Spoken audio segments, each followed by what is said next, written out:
Электроснабжение потребителей Центральной Якутии становится надежнее. На границе Намского района энергетики заменяют устаревшие деревянные опоры ЛЭП на современные металлические. Каждый день бригады ставят по несколько конструкций. Задача завершить все работы до конца апреля. Дмитрий Макаров наблюдал за процессом.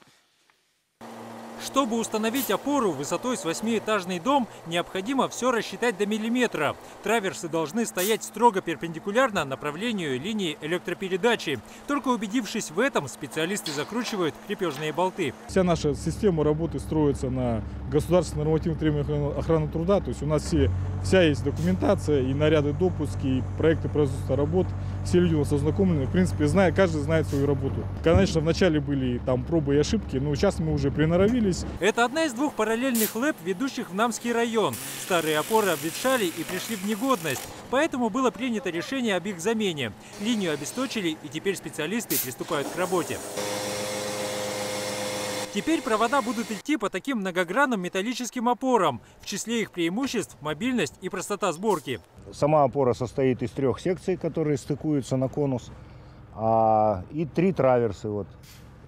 2 коротких одинаковых, вот там и здесь, и 1 длинная. Первые 22 такие конструкции были установлены в прошлом году. Этой весной в планах энергетиков еще 37. Работы необходимо завершить до конца месяца. Апрель – самое благоприятное время для проведения таких работ. На улице уже не так холодно, и земля пока не оттаяла и не превратилась в болото. Но главное преимущество металла – прочность. Новые опоры надежнее деревянных, а значит и простоят намного дольше. Как минимум в 2 раза, наверное, долговечнее, чем деревянные. Срок службы деревянных где-то 20-25 лет. Но я считаю, что 20-50 лет она простоит. По словам специалистов, сегодняшняя работа – серьезный задел и на будущее. При дальнейшем развитии центрального энергорайона и увеличении нагрузки на этих опорах будет достаточно лишь заменить изоляторы и перевесить провода. Других затрат не потребуется. Дмитрий Макаров, Роберт Набиев. Вести. Кулагин и Кельдямский наслег.